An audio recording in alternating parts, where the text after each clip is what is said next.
कैसे हैं आप सब लोग। उम्मीद करता हूं स्वस्थ होंगे, व्यस्त होंगे, ज़बरदस्त होंगे। तो साथियों, मैं मनीष कुमार आपका स्वागत करता हूं आपके अपने YouTube चैनल गेट सॉल्यूशन में। साथियों, जैसा कि आपको पता है कि 13 मई 2024 को माननीय सुप्रीम कोर्ट में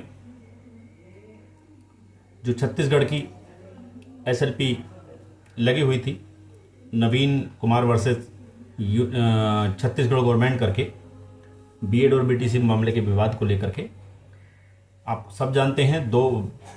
उस मामले में आज बात करेंगे, क्योंकि कुछ चीज़ें ये चल रही हैं कि ये मामला लार्जर बेंच में जा सकता है। तो इन्हीं सभी बातों पर हम बात करेंगे। वीडियो शुरू करने से पहले मैं चाहूँगा जो भी नए साथी विजिट कर रहे हैं चैनल पे, वो चैनल को सब्सक्राइब कर लें, बेल आइकन को दबा लें, ताकि जो भी अपडेट्स इस संबंध में आएँ वो सबसे पहले आप तक पहुंचती रहे। तो वीडियो को शुरू करते हैं साथियों। जैसा कि आपको मालूम है, 2 अप्रैल 2024 को माननीय छत्तीसगढ़ हाई कोर्ट ने एक निर्णय दिया, जो माननीय सुप्रीम कोर्ट का निर्णय आया था 11 अगस्त 2023 को, जिसमें उन्होंने बीएड को प्राइमरी शिक्षा के लिए अपात्र घोषित कर दिया और एनसीटी का जो 28 जून 2018 का गजट था उसको क्वैश कर दिया। अब ऐसे में उसी निर्णय के आलोक में माननीय छत्तीसगढ़ हाई कोर्ट ने निर्णय दिया कि आप जो है बीएड धारी जो नियुक्त किए हैं उनको आप हटाइए, और जो उसकी जगह खाली होती हैं उनकी मेरिट को रीअरेंज कीजिए। अपनी जो आपकी नियमावली है, शिक्षक नियमावली है 2019, उसके आधार से आप उसको रीमेरिट कीजिए और उसके बाद वहाँ पर बीएड जो डीएलएड धारी हैं उनको नियुक्त कीजिए। उसका समय उन्होंने 6 सप्ताह का दिया हुआ था, जो 17 मई को शायद समाप्त हो रहा है। तो उस मामले में नवीन कुमार वर्सेस छत्तीसगढ़ सरकार के नाम से एक SLP गई हुई थी, दूसरी उसमें हरिशंकर वर्सेस छत्तीसगढ़ गवर्नमेंट करके गई हुई थी। तो दोनों SLP वहाँ पर 13 मई को लिस्टेड थी, उनमें सुनवाई हुई। उसमें एक्चुअली हुआ ये कि जो बीएड की साइड से भारी भरकम एक पैनल वहाँ पे उतारा गया, जिसमें पटवारिया सर भी थे, जिसमें जाने माने वकील हमारे सिंधवी जी भी थे। तो ऐसे में कोर्ट ने मजाक के अंदाज में, सभी जानते हैं, कहा कि भाई ये SLP डिसमिस। और बात करें डीएलएड की तरफ से, तो वहाँ पर केवल मनदीप कालरा जी थे और दूसरे एडवोकेट जो थे आपके हरिशंकर नारायण जी थे, सॉरी गोपाल शंकर नारायण जी थे, जिनके द्वारा यहाँ पे ये केस को वहाँ पे अपीयर हुए वो। तो हालांकि उसमें कोई ज़्यादा कुछ हुआ नहीं। हुआ यूँ के शुरू में जो डीएलएड पक्ष के वकील, सीनियर वकील ने वहाँ पे पास ओवर मांग लिया, और बाद में जब दोबारा टेकअप केस हुआ तो बीएड के जो वकील थे उन्होंने सीनियर वकील ना होने के वजह से वहाँ पे पास ओवर मांगा। तो ऐसे में माननीय सुप्रीम कोर्ट ने आगे डेट दे दी कि भाई आप अब ये मामला जो है 17 मई को सुना जाएगा। बीच में जब बीएड ने अपना पक्ष रखा, बीएड के एडवोकेट ने अपना पक्ष रखा, तो उसमें उन्होंने जिक्र किया जो रामशरण मौर्य वाला केस था, 69,000 शिक्षक भर्ती उत्तर प्रदेश का, उसका जिक्र किया। उसमें उन्होंने कहा कि जो 11 अगस्त 2023 को निर्णय हुआ है, क्योंकि माननीय सुप्रीम कोर्ट ने जब उन्होंने ये कहा कि आप जो छत्तीसगढ़ हाई कोर्ट का है उस पर स्टे दे दीजिए, उस पर स्टे लगा दीजिए, तो माननीय सुप्रीम कोर्ट ने क्रॉस क्वेश्चन ये किया कि हमें ये बताइए कि 11 अगस्त 2023 के निर्णय के आधार पे माननीय सुप्रीम कोर्ट का जो निर्णय है 11 अगस्त 2023 का, उसके आलोक में ही तो निर्णय दिया है छत्तीसगढ़ हाई कोर्ट ने। तो छत्तीसगढ़ हाई कोर्ट के निर्णय में एरर कहाँ पे, गलती कहाँ पे, ये हमें आप बताएं।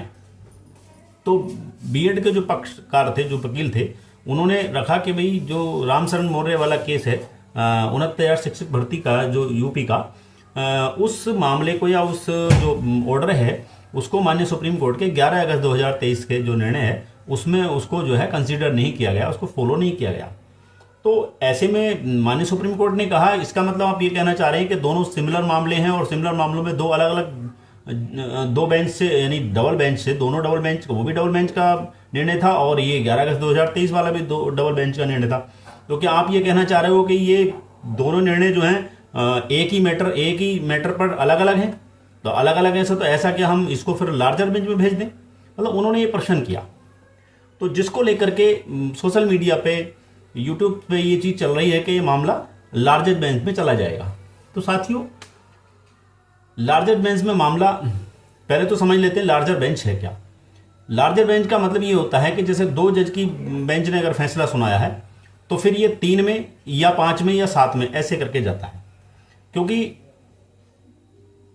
उसको हम मतलब विषम संख्या रखते हैं जज की, वहाँ पे विषम संख्या रखी जाती है सुप्रीम कोर्ट में, क्योंकि अगर हम 4 रखेंगे तो 2 अगर एक पक्ष में होंगे, 2 एक पक्ष में होंगे तो निर्णय फिर मुश्किल हो जाएगा। तो ऐसे में 5 होंगे या 3 होंगे ताकि बराबरी ना हो दोनों तरफ, यानी मत अलग अलग हो। तो जिसका ज़्यादा जिस पक्ष में ज़्यादा जस्टिस की राय होती है उस पक्ष को वहाँ पे मतलब निर्णय उसके पक्ष में चला जाता है। तो ऐसे में ये समझ में आ गया कि लार्जर बेंच का मामला ये है।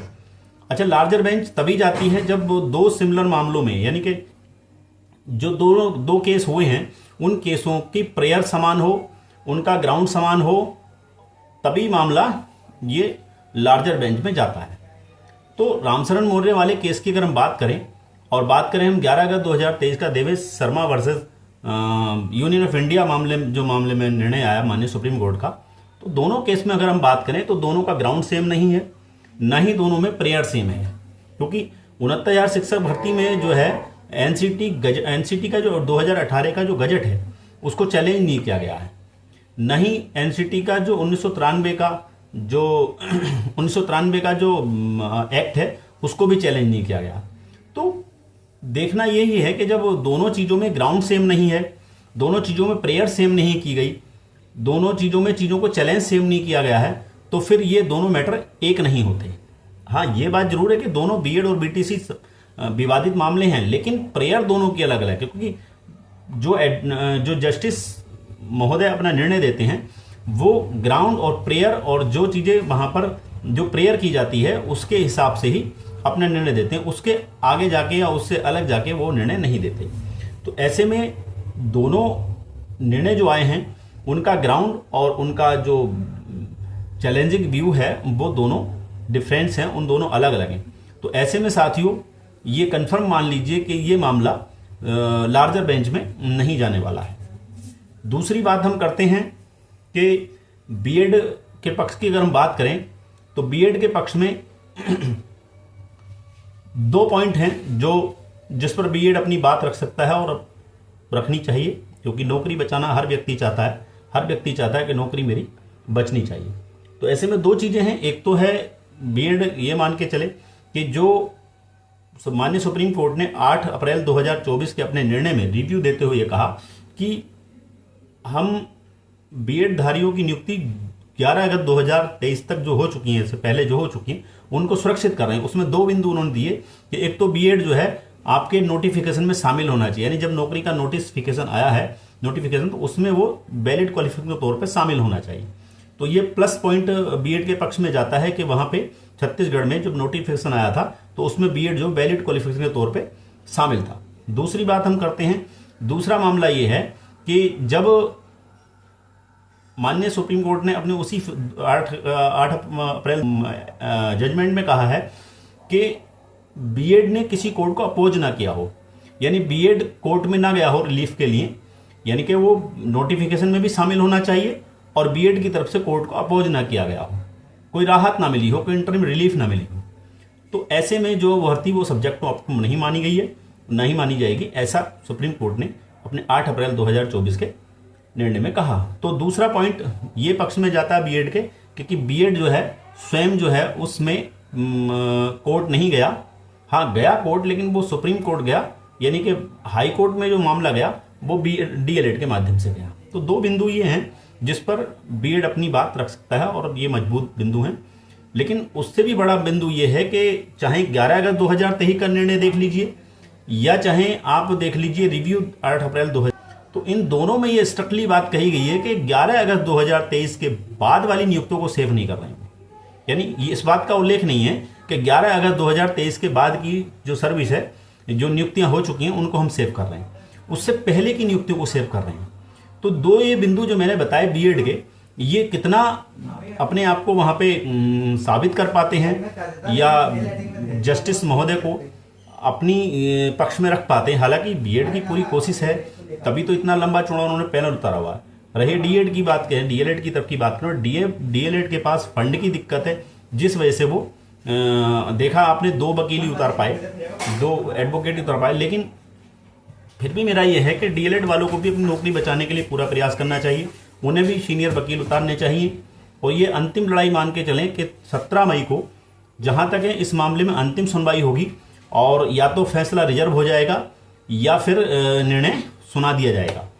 तो ऐसे में देखते हैं साथियों, आने वाली 17 मई 2024 को क्या निर्णय आता है माननीय सुप्रीम कोर्ट का, और उसमें बीएड अंदर रहेगा या बाहर जाएगा, ये देखने वाली बात होगी 17 मई को।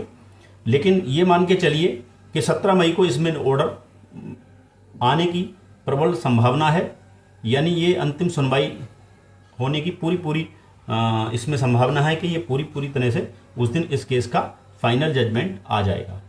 तो साथियों, 17 मई दूर नहीं है, आज 15 मई है, कल का दिन बीच में है, परसों इसकी सुनवाई होनी ही है। और जैसे भी कोई इस मामले में अपडेट आएगा, सुनवाई के बाद जो भी निर्णय आएगा, उसको लेकर भी हम आप सब लोगों के बीच उपस्थित होंगे। तो साथियों, इसी के साथ नमस्कार, धन्यवाद।